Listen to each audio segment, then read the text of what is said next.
Romans 7, no longer bound to the law. Now, dear brothers and sisters, you who are familiar with the law, don't you know that the law applies only while a person is living?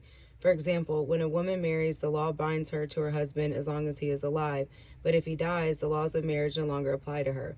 So while her husband is alive, she would be committing adultery if she married another man, but if her husband dies, she is free from that law and does not commit adultery when she remarries.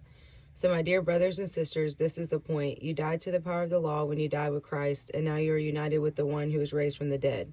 As a result, we can produce a harvest of good deeds for God. When we are controlled by our old nature, sinful desires were at work within us, and the law aroused these evil desires that produced a harvest of sinful deeds resulting in death. But now we have been released from the law, for we died to it, and they're no longer captive to its power. Now we can serve God, not in the old way of obeying the letter of the law, but in the new way of living in the Spirit. God's law reveals our sin. Well then, am I suggesting that the law of God is sinful? Of course not. In fact, it was the law that showed me my sin. I would never have known that coveting is wrong if the law had not said, you must not covet. But sin used this command to arouse all kinds of covetous desires within me. If there were no law, sin would not have that power. At one time I lived without understanding the law, but when I learned the command not to covet, for instance, the power of sin came to life, and I died. So I discovered that the law's commands, which were supposed to bring life, brought spiritual death instead. Sin took advantage of those commands and deceived me. It used the commands to kill me, but still the law itself is holy, and its commands are holy, right, and good. But how can that be? Did the law, which is good, cause my death? Of course not.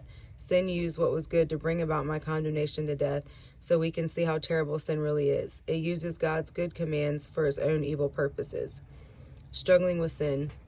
So the trouble is not with the law, for it is spiritual and good. The trouble is with me, for I am all too human, a slave to sin. I do not really understand myself, for I do what I want and do what is right, but I don't do it.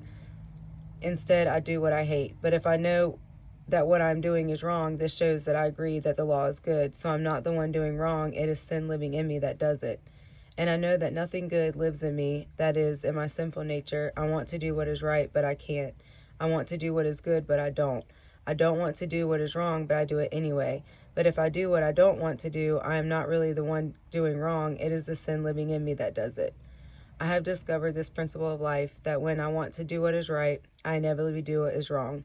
I love God's law with all my heart, but there is another power within me that is at war with my mind. This power makes me a slave to the sin that is still within me. Oh, what a miserable person I am, who will free me from this life that is dominated by sin and death. Thank God the answer is in Jesus Christ our Lord. So you see how it is. In my mind, I really want to obey God's law, but because of my sinful nature, I am a slave to sin.